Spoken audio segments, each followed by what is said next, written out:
Hi, everybody. I'm Steve Pond, Executive Editor Awards at TheWrap, and we're happy to have you here for our award screening of 13 Lives with director and producer Ron Howard and writer William Nicholson. We're going to show you the trailer to 13 Lives, and then we'll go straight into a conversation with our panelists. To the audience, please participate in the live chat, share your thoughts about the film, and let us know where you're tuning in from. Now, before I introduce our guests, let's take a look at the trailer to 13 Lives.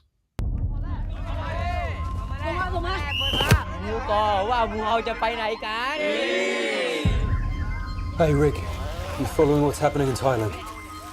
Some kids stuck in a cave. We're on the list of rescue divers.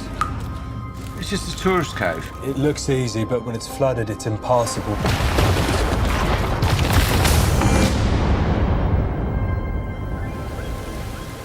Takes a certain kind of mindset for the deep cave diving. You have to be a bit nuts. They're very, very dangerous. High water level and the low visibility. Barely shoulder wide, pulling against very strong currents.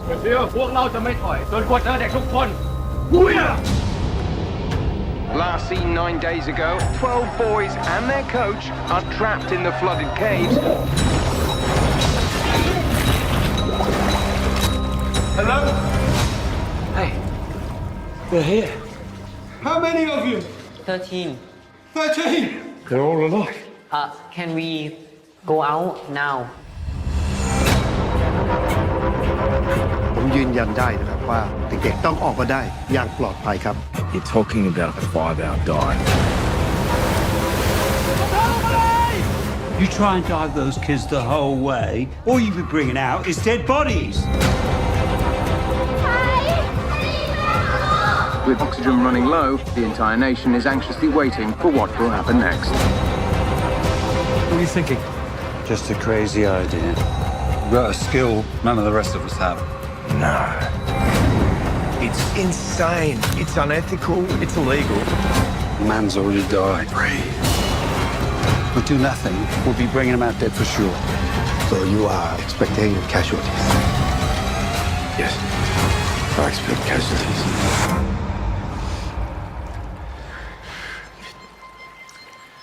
Johnny, okay? Yeah, I'm okay. Just give me a minute, please.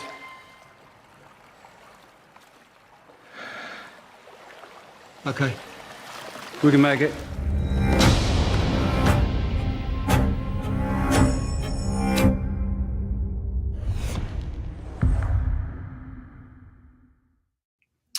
Welcome back. It's my pleasure to introduce Ron Howard and William Nicholson.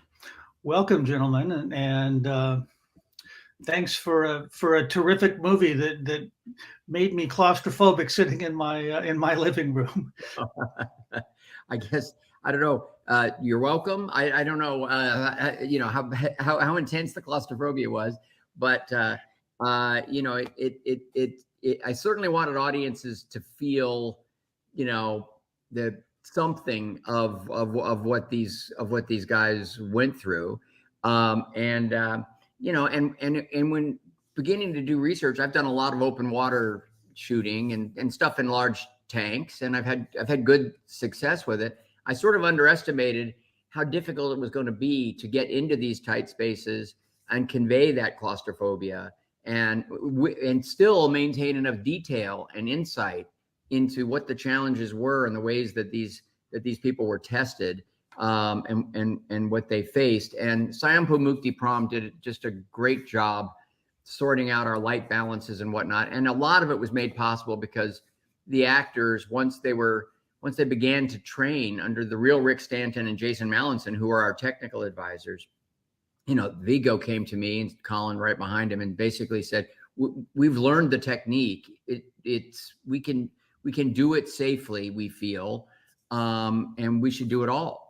And I didn't think it was going to be possible, but they were flexible enough with their schedule and willing to work crazy hours and off days and all of that. And they made so much of it possible because suddenly then the shots could just be more lingering, and you just could feel that pressure build more, and you'd recognize that, no, this is them in this moment. You'd identify more clearly with the emotional stress and strain as well. So I was forever grateful that they were willing to make that commitment.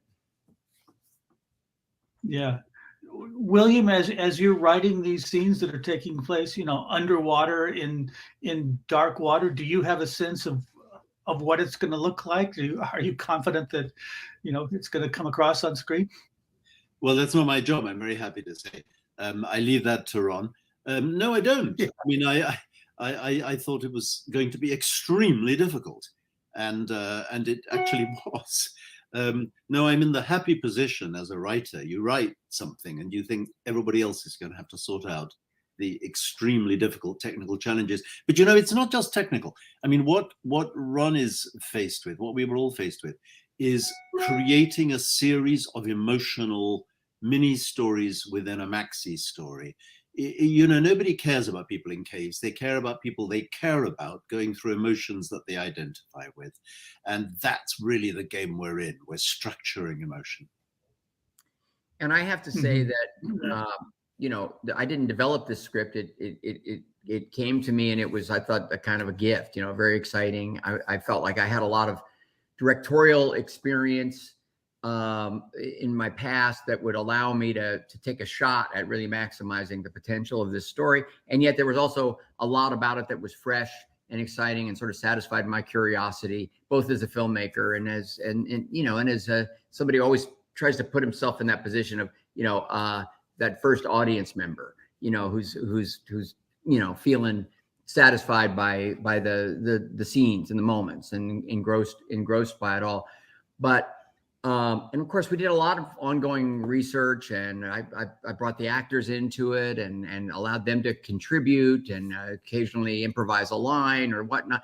But I felt even more grateful for the screenplay that initial draft that I had read, that Bill had written, when I was through post-production. I appreciated it even more than when I first embarked, because Bill so understood where those key moments were, and through his research and his understanding, without making stuff up, he was finding the drama in it and finding the way to create the scenes that would be suspenseful if you could understand it. Now that was my challenge, between language and water, and the cultural specificities and so forth, to make sure that those moments could in fact land. But Bill had done such a great job of wishful thinking that we tried to fulfill those wishes.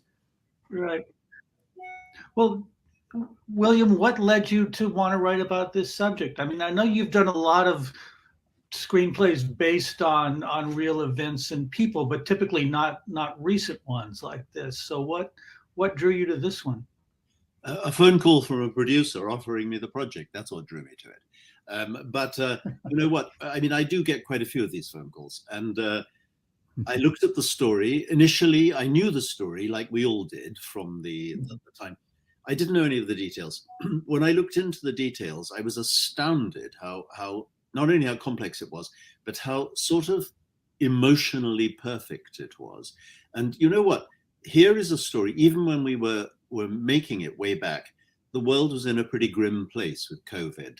And it felt to me like here was a story about a whole lot of people doing something for nothing. Nobody got paid. 5,000 people descended upon that cave to try and save those kids for nothing. And they actually got them out. And I thought, my God, we need to know that human beings are like this. And so I really wanted to do it. Mm-hmm. And I'm going to piggyback on that answer, because it mirrors, ultimately the reason that I wanted to direct the film. I knew there were challenges. I knew there were landmines. I knew that I could draw on a lot of past experiences in a useful way, but there was going to be new areas, particularly the cultural aspect of it. It just needed to be so authentic and really ring true. And I knew that would be a particular kind of challenge. But I felt the way Bill did, that this is a story for this moment. And I'll tell you, I never had less complaining while making a difficult movie than I had on this film. Everybody felt this way, Steve. It was the spirit of it. And it's one of the reasons I like talking about it. And I'm happy to be here talking to you and the more people who see the film and recognize in it, the values that we all did, the happier I am. And I'm so pleased by the way audiences, are responding to the film, not just liking it, but what they take away is, it's those ideas that I think are the reasons that we all wanted to commit to making the project in the first place. For both of you, once you got into the research on it, were there certain things that surprised you the most? I mean, obviously it's a story that everybody watched at the time, but I certainly didn't know the details. What surprised you most? Well, if I could just answer very simply, when I first looked at the story, I thought this was a story about something very difficult, and they managed to crack it. Actually, it's not. What is astonishing is these two divers, the two key British divers, they got out there, they managed to find the kids. This is like the halfway point in the story, and you think, amazing, they've done it. But what is so fantastic is that was the moment when they knew they were screwed, because they'd found the kids, everybody was cheering, and they knew the kids were going to die. Now when I saw that, I thought, that's a drama. Well, when I read Bill's screenplay, there was so much that I didn't know. I didn't really recognize the timetable of the monsoons and when they would hit, and how closely that aligned with the actual moments that they finally actually got the kids out, and what a threat that was. Didn't know about the use of anesthesia and the kids coming out unconscious. And I didn't know about the sort of the risks even in that. Once I did know, to recognize there were so many ways in which people who, on a voluntary basis, were risking themselves physically, emotionally. None of them thought this was going to be a triumphant, happy ending. They really didn't. They felt like it was going to be heartache at the end of all of this, but they nonetheless, once they were there, they just felt they needed to commit to the effort, as it's described in a scene. Even if you can get one person out, one kid out, then that's where it was remarkable, and it was full of surprises. And I think it was that spirit of volunteerism that I found the most moving.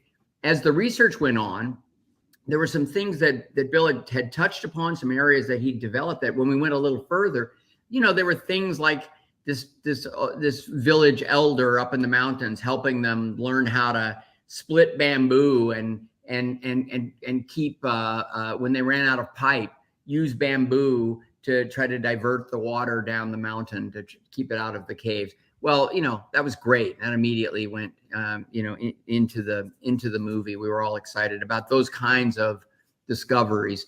The spirituality was something that I sort of recognized, but I didn't until I started working with, actors from Northern Thailand. And I began to understand the power of that spiritual atmosphere around the cave, around the mountain, and what it, and sort of the way it informed the parents, their reaction, their hope, the possibility of hope. I found that fascinating and moving, and wanted to include that. Yeah, right. William, how did the script change once Ron got involved? I mean, were there substantial alterations at that point? Yeah. I mean, it changed a lot. We'd worked on it a lot, and we'd got it to a place where the script worked, which is why Ron came on board, thank God, So you have to get it to that stage. But when he started kind of both researching for himself and working out how to do the damn thing, then a lot of things did have to change. And not only that, but obviously I did drafts for Ron, and then when he was actually shooting, things changed again, because either budget constraints or the actual physical requirements. So we were kind of working it all. Plus, Ron brought on board a team of Thai people who were both expert cinematographers, but also cultural experts. And they came back to the script, to me, saying, "You've got a guy talking like this. He would never talk like that. For example, in the Thai culture, they're very, very respectful of authority. So even if you think your superior has got it all wrong, you're very courteous and very respectful. So I was asked, change this, make this fit, which of course I did. So yeah, I developed a lot. Mm-hmm. That cultural specificity was very important, and I knew I was going to have to rely on people. And guys, he's talking about Raymond Pathanava Rangoon and Billy Rutai Vanichu. Billy is a young director writer. Raymond is a producer, and they came in to sort of be these cultural consultants, and they wound up being very helpful because I asked them to stay on as co-producers. They were there on the set every day, and I think they also, just their presence, but also just their experience, were great with the non-actors like the boys who had never acted before. But I think they also sort of empowered the actors to really contribute. And again, that's a culture where a lot of actors are trained to come in and just do whatever's asked of them, and they had to come to recognize that I actually wanted them to take responsibility for their characters. I wanted them to collaborate with me, and we got a lot of great nuances and details and a lot of emotion, and I was very gratified by the reaction to the movie in Thailand, which was I breathed a huge sigh of relief when I started getting the results there. This is the kind of story where the way Ron shot it, the way he ended up constructing it, there are large numbers of important moments that have no words. You are on the faces of the actors. They could be the Thai actors, they could be the European actors, and you don't need them to speak because you know from the structure of the story what they're feeling. But you do need them to be very good at acting it, and you need very good directing. And it astounds me as I watch it how many of the most important moments are wordless. It really speaks to the work of James Wilcox, our editor, because a little bit like Apollo 13 and a couple of other projects I've done based on real events, I kept piling in the research, kept finding ways to wedge in details, and of course shooting it with an eye toward building them into scenes. I wasn't just doing blanket coverage, but still had to maintain the suspense, maintain the connection and the through lines, the emotional through lines. And this is something that James is a very good performance editor, but he's also comes out of news himself, and he's extremely astute. And trying to find that balance of like the breaking news and what it means to the cast members that we've begun to really empathize with and relate to was something that James was really born to do, and he just contributed so much to this film. It was really fun collaborating. Yeah, I do want to say, I don't think people may realize how difficult it is to tell a story with a lot of process in it, a lot of technical process in it, without either drowning in that process or just not knowing what the hell's going on. It's very, very difficult. And I guess from what you're saying, Ron, that is partly an editing thing to get that right. Yeah. Huge challenge. Yeah. I mean, I feel like typically in a fact-based movie, there are times when you have to, compress the narrative or invent a character or the composite, that kind of thing. I mean, were there times in this one where you thought, well, this isn't really what happened, but we need this to tell the story? No, not really. Everything that you see in the film actually happened. What we did, we certainly did some compositing with the families and with the kids. Okay. But with the divers, those are all the real characters. The events happened exactly as we show them. There are times when, I don't know, what would you say, Ron? I mean, maybe we just speeded things up a bit. Well, we might have collapsed like a decision that may have unfolded over a period of a day or two. We might make it into one crucial scene, right? And certainly on the leadership side, the Thai side. I think we combined some characters, into our Captain Anon. I mean, there were several different people that we heard about that engaged with the divers or with the volunteers up on the mountainside. And there were also, some pretty cool details that we had to leave out. I mean, we did not, as with any really fascinating story, there are a lot of different ways to look at this, and many of them interesting. And so there was again, that's one reason I admired Bill's screenplay so much throughout the process, is because I could always go back to it and recognize what he had focused on, because in fact, his research was outstanding from the beginning, and he just understood he understood the truth of this, of the central narrative through lines. I mean, I do want to say about this thing, I've done a great deal of telling true stories, and it's a very interesting question. What is a true story? And in the end, I've come to the conclusion that you have to be able to sit with the people who lived through it and not be ashamed. You have to think they're sitting right beside me, so I have got to honor them. If you do that, they will go with you so long as you've got, I want to call it emotional truth. They're not bugged over factual details all the time. They just want to say, are you honoring what actually happened to me?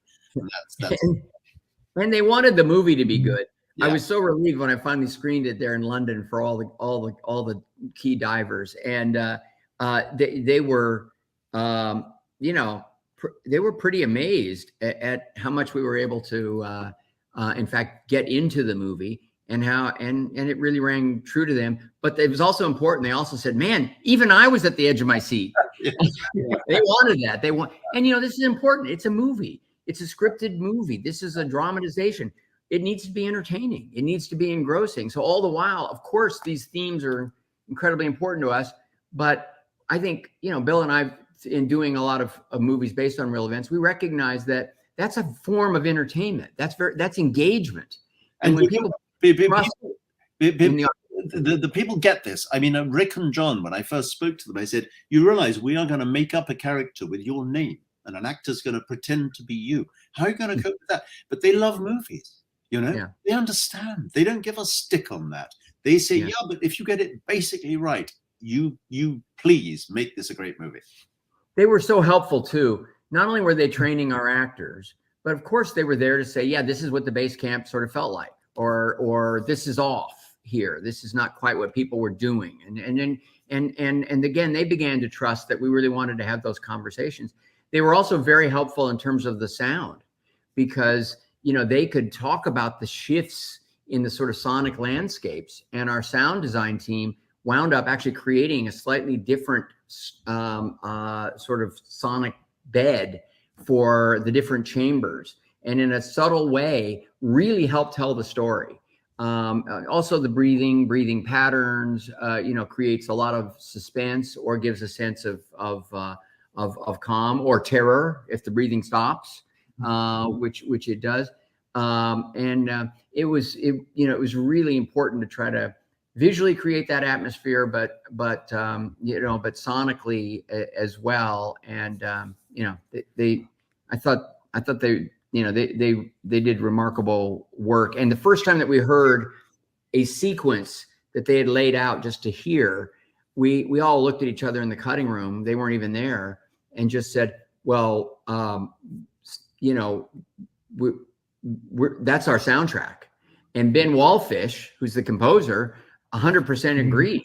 And then we began to find these places where music would stop, and we'd rely 100%. I must say, I mean, I was not part of this in any way whatsoever. And when I saw it, I so admired, I want to call it the restraint throughout this film. This is, everybody tells me when they see this film, they say something strange. They say it's not like a Hollywood film. It's like it's real. It's like, it's not pushing you as an audience to feel something illegitimately. It's letting you find your way to it.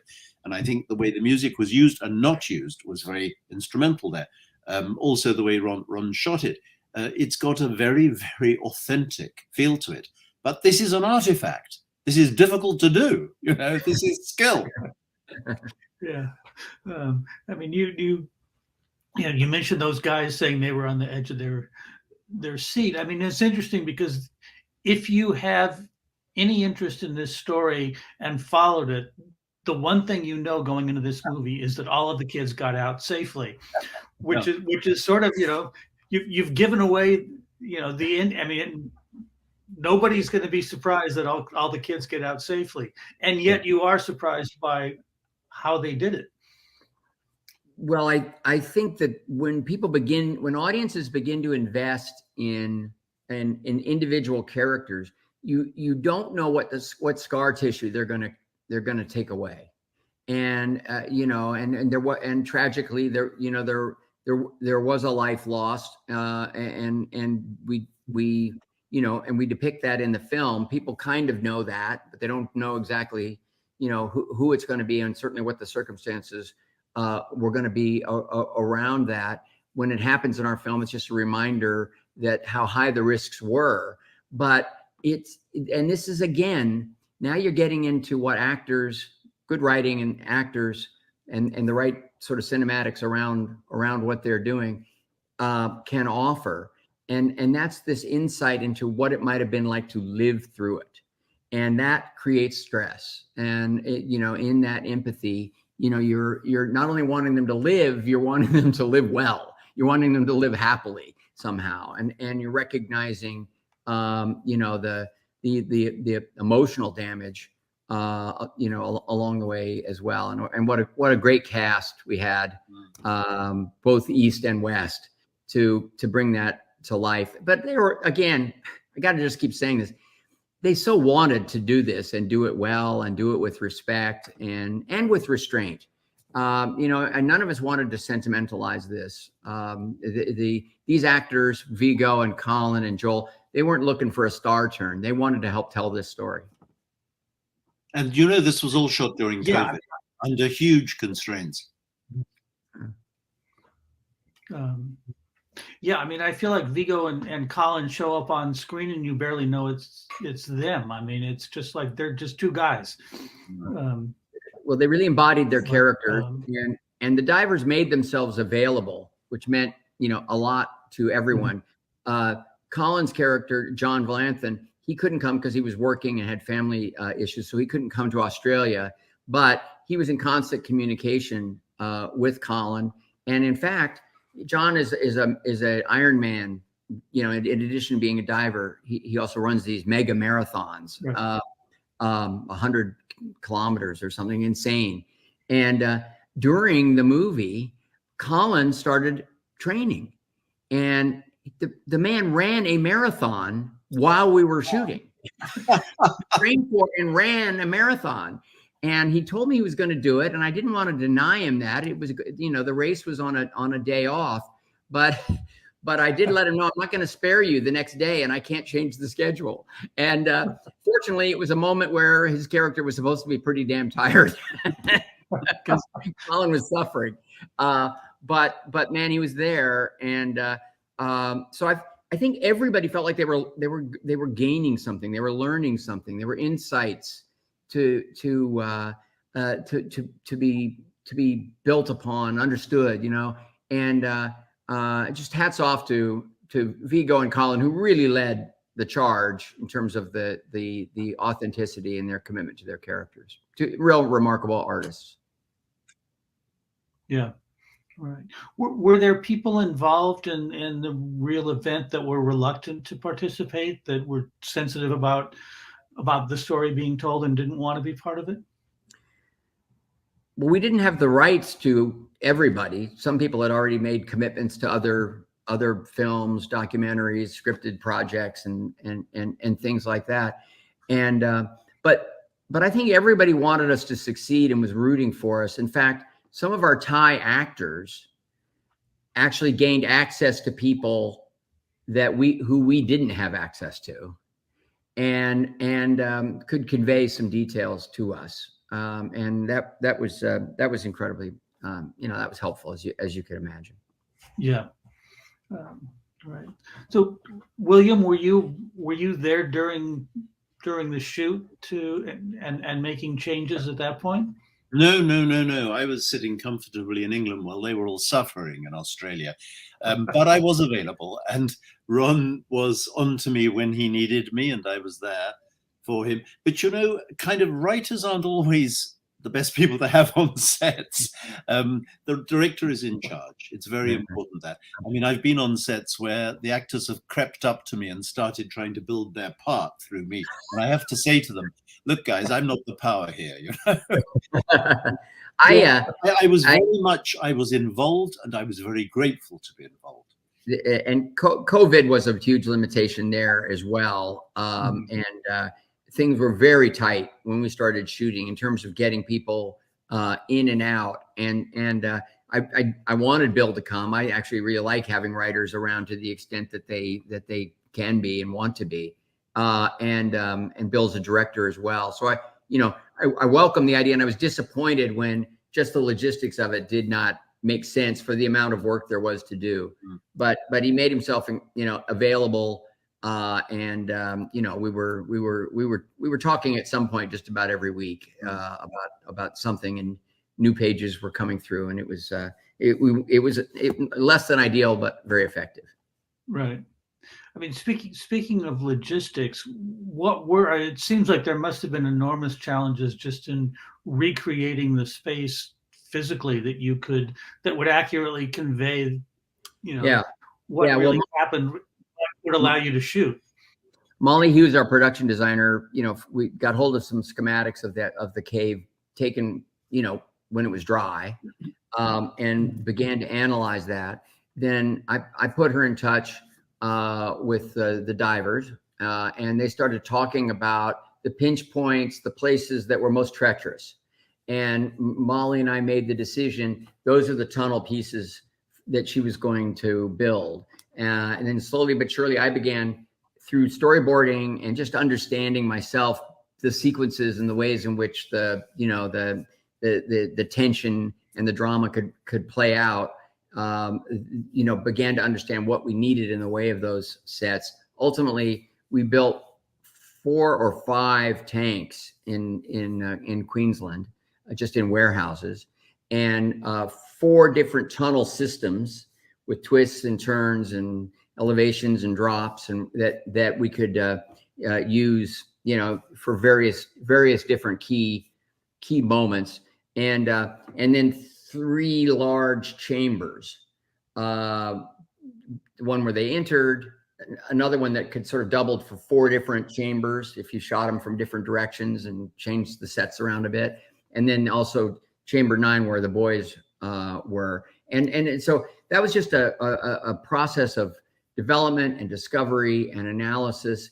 But also she had to keep experimenting with the materials, because this was not a set that was going to be flooded for a day. These were sets that were going to be flooded for days and weeks, and had to hold up. I had to find camera positions, but I slowly but surely began to realize that it was going to be less about camera portals and more about just literally using small gear and getting in those places. And we had a great underwater photographer, Simon Christides. He was terrific. Also had a B camera running. As I said, Sayampu Muktipram did a great job through just a whole R&D process, coming up with a way that we could photograph just enough, and still deal with the murkiness and what. And it was incredibly involved, but at the end, when the divers dived those caves for the first time, when they were finished, they said, like, that's it. We felt like we were back, where we'd been before in the mountains of northern Thailand.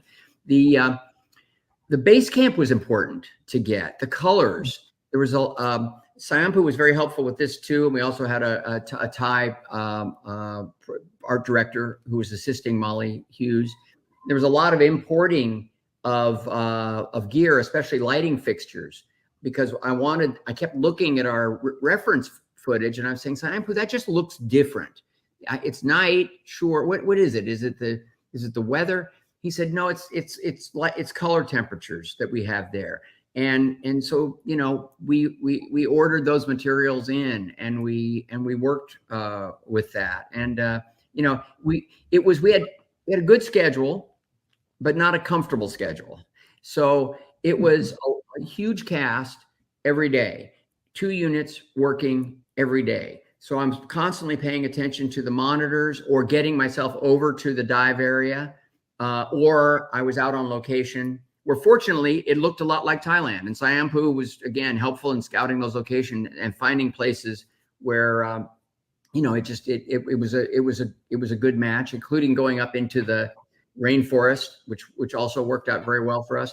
But it was, you know, it was sort of like, you know, 50 and 60 setups a day, several scenes a day, really running hard, but everybody cooperating, and led by Sam, who is just incredibly, you know, durable, and a great Aussie crew. I've got to say, fantastic work ethic and spirit, you know, around the movie. Mm-hmm. Right. William, were you getting reports? Were you seeing any footage as they were shooting? No, I wasn't. I had tremendous faith in what was happening, but I was very, very interested, very, very curious. And then when Ron was in post in London, he very kindly, and I was very grateful, you know, let me into the cutting room, and I was there seeing this astonishing recreation, absolutely astonishing. People take it for granted that you can do these things. It's really hard.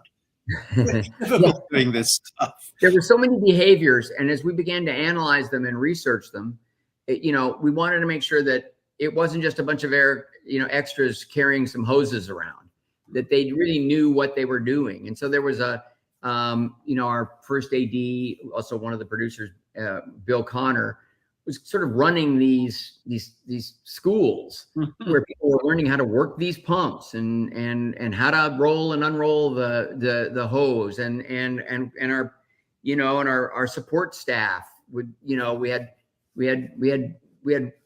real first aid people, you know, doing the first aid on people in the background. And even when things weren't going to be featured, we had these, we called them vignettes, but these behaviors that we had recognized from, you know, all the news coverage and that first wave of documentaries that were made by Thai PBS and BBC were just, you know, incredibly helpful. I had monitors up in our production offices. This is something I really like to do. They were running constantly, just a loop of, you know, just footage, either style footage, tone, or fact-based documentary footage and news coverage, just so that we were just immersing ourselves in what this really looked like, so that when we were out there, if something felt wrong, something felt false, we would just sense it. We would know it.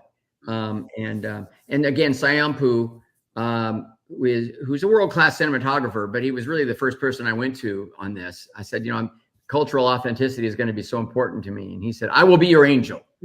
And he was, you know, he really was serving double duty on this, facing all the visual challenges, but also helping me make sure that it rang true. Yeah. So were you must have been aware that there were other films in the works, whether it was the documentary by Jimmy Chin and Chai Vassarelli or the other one. I mean, so that was going on at the same time that you were shooting? Well, they were ahead of us, and PJ Sandwick is a producer on both projects. So, you know, I did know about it. There were other screenplays. I think, you know, some haven't been made yet. But when I was asked to take this on, I knew at that time that there were like 3 competing projects doing the same thing. And you just have to take a deep breath and you say, can we get there faster and better? And I felt, you know, my feeling about it was, again, what we were doing was we were really challenging ourselves to be artful, to be cinematic, authentic, yes, but sort of recognize the drama in this story, the human drama, and give great actors a chance to bring it to the screen in a way that the documentary isn't supposed to. And so it was just, in our mind, a different way of looking at a very important story. And I hope they make more. I hope. Look, it's a great story. It sends such a message. And what they gave us is a case study in in the sort of the power of this crossing political lines, cross-cultural cooperation, all of those things, and making a leap, making a commitment simply because you think it's the right thing to do. And so that's why I tackled it. The fact that we were able to get get the budget to make the movie was all I really needed to know. I was just glad to have the opportunity to tell this story, and it wound up being, frankly, more personally gratifying than I expected, because I loved the collaboration with the Thai cast and the behind the scenes collaborators. I didn't get to spend time in Thailand. I didn't even get to go. I thought we were going to shoot a fair amount in Thailand, and COVID kept interfering with that. And Queensland, we kept discovering that it was a really good match for more and more facets of what we needed. And when we wrapped, we knew we had a handful of dialogue scenes, and some important visuals that we just had not found a good location for, needed to do in Thailand. And Thailand was just completely closed at that point. So we went into post-production, started cutting everything else. And when the window opened, we moved very quickly. There wasn't time for me to go in and quarantine for 14 days. Sayampu, our cinematographer, was there. We'd been prepping it as best we could under the COVID restrictions. And once it opened up, we did that. It was about a week of beauty unit shooting and another 4 or 5 days of small scenes in and around the rice fields, the towns, the village, and along the mountains. Mm-hmm. Right. Do you think there are ways in which, your experience with documentaries, which, obviously earlier in your career you didn't have, but you've done a bunch of them in recent years. Definitely, Steve. Did that help with this? Without a doubt. Staging, the way the scenes were staged or unstaged, I really wanted to kind of, again, I didn't want this to feel like actors had any marks.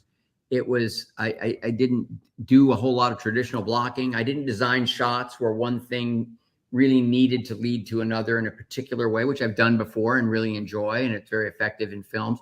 But in this one, I didn't want faux documentary, but I wanted a very unself-conscious, unrehearsed looking sort of environment and production.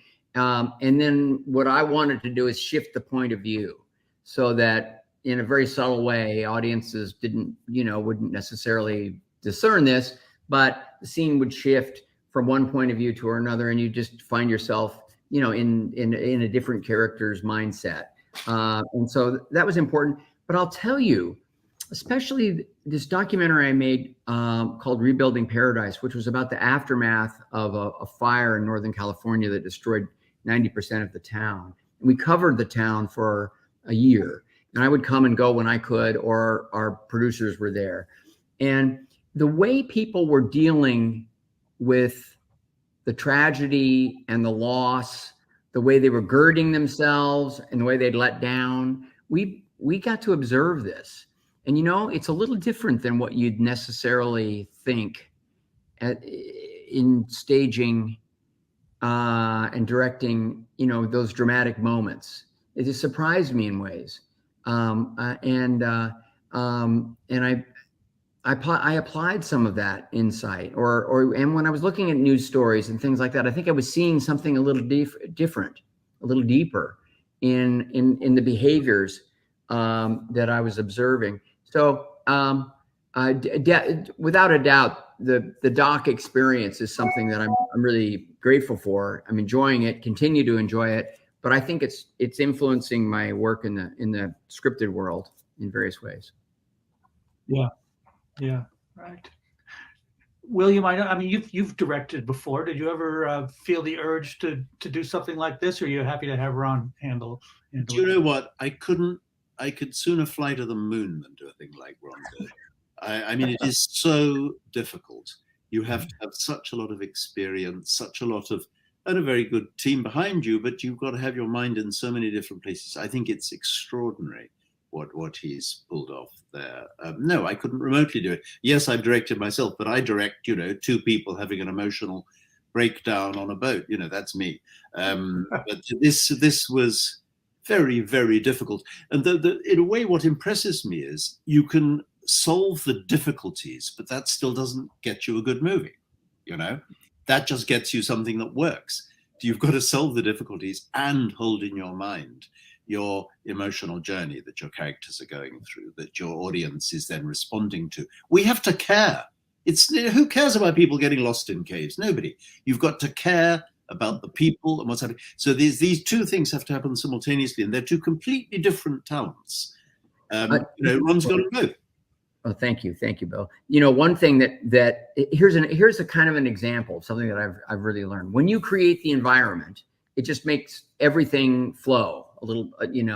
So day one, we were forced to shoot the scene where Viggo and Colin, Rick and John, actually find the boys. Now, it's a crazy scene to have to start your movie with. It's pivotal.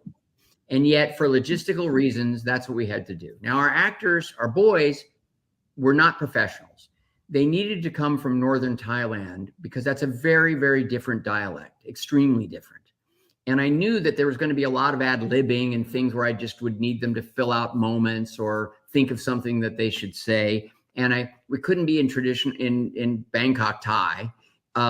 It would be wrong, and we wouldn't have time to translate, you know. So we had these young actors. We'd been training them. I'd been working, you know, with our Thai co-producers to work with the boys as well. And day one, we're shooting, and we do this shot. It's over the boys. It's past their feet. I didn't know how long the take would actually be able to run. First take, you know, I thought it would break down pretty quickly. And it ran through the majority of the scene. And the minute it was over, Viggo kind of waved me over, and I thought we might have a problem. And he said, between the caves, the diving gear, and these boys, I don't feel like I have to act. It's all here.